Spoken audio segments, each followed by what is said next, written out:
Bentornati a un nuovissimo aggiornamento con le previsioni meteo. Iscriviti al canale per non perdere i prossimi contenuti. Ebbene, l'estate sta arrivando? No, purtroppo lo possiamo dimostrare dal satellite che mostra appunto la perturbazione in atto sul centro Europa. Sono 3 i minimi depressionari che agiscono e uno che si addentrerà nella giornata di venerdì, portando forte instabilità, nuovo forte maltempo a partire da ovest verso est. Nelle regioni settentrionali, come dimostra questa grafica, notiamo il caldo africano situato proprio sulla Spagna, correnti africane che ancora coinvolgono il sud, specie la Sardegna, correnti fresche invece al nord. Questo a causa di che cosa? Questa instabilità dovuta alla discesa di correnti molto fresche dalla Scandinavia che scenderanno e porteranno all'azione di un minimo depressionario in azione dapprima sulla Francia orientale e in discesa poi verso il Mar Ligure. Si formerà una depressione sul nord dell'Italia per portare episodio di forte maltempo dalla nottata, formazione di forti temporali, un probabile QLCS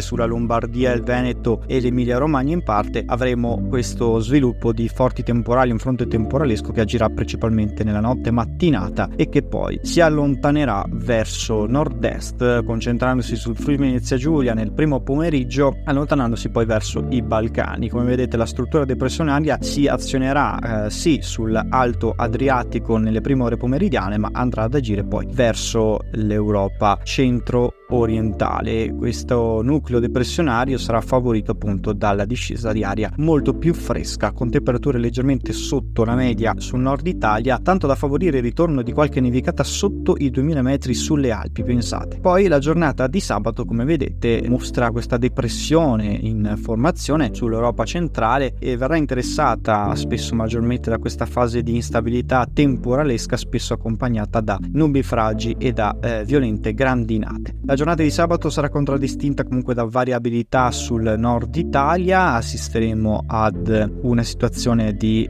tempo un po' più stabile sulle pianure, a parte qualche rovescio temporale sulle zone alpine. Ma andiamo a vedere nel dettaglio quello che accadrà appunto nelle prossime ore, perché proprio nelle prossime ore arriverà la fase più instabile. Si formerà questo minimo depressionario sul Mar Ligure, confermato con diffusa instabilità dapprima sul nord-ovest, poi in direzione verso tutta la Lombardia, il Triveneto, l'Emilia Romagna, fin dalla notte, con rovesce temporali forti accompagnate da nubifragi, colpi di vento, qualche pioggia temporale anche al nord-ovest, ovviamente abbiamo detto prima, ma con fenomeni che si attenueranno appunto da ovest. Come vedete, il viaggio di questo fronte perturbato, di questa depressione, transiterà nelle ore mattutine sull'Alto Adriatico per portarsi poi verso nord-est in direzione appunto del Friuli Venezia Giulia. Persisteranno dei fenomeni intensi, come detto, nella mattinata al nord-est, specie su Friuli Venezia Giulia e tutto quanto il Triveneto. Ricordiamo le medio-alte pianure e le prealpi maggiormente coinvolte da accumuli di pioggia superiori ai 60 mm, rischio criticità idrogeologiche. Poi in serata, come vedete, il fronte si attenuerà e si allontanerà ovviamente verso il nord-est e come vedete sull'Europa centrale avremo la struttura depressionaria più azionata appunto su quei settori, mentre la stabilità tornerà dalle ore pomeridiane di sabato. Si azioneranno dei nuovi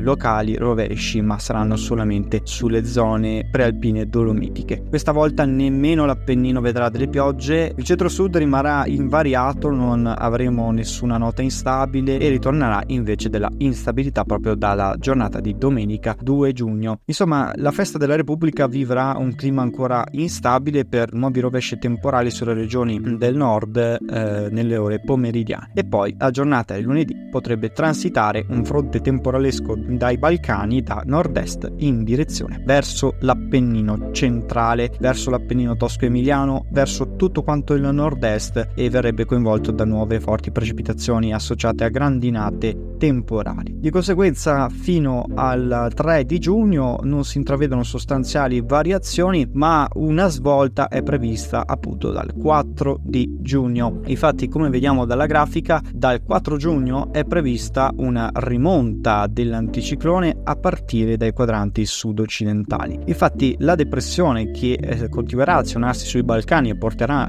ancora nella giornata comunque di martedì qualche locale rovescio sulle Alpi orientali e lungo l'Appennino, lungo le coste adriatiche del centro, questa avanzata dell'anticiclone riuscirà a raggiungere anche le regioni del nord, portando quindi una fase stabile con qualche nuvolosità nube sparsa, ma sarebbe contraddistinta quindi dal ritorno alla stabilità e a cieli un po' più sereni o poco nuvolosi dappertutto, sia al nord sia al centro. Vedremo ovviamente ulteriori sviluppi per questa previsione, vi rimando ai prossimi aggiornamenti meteo.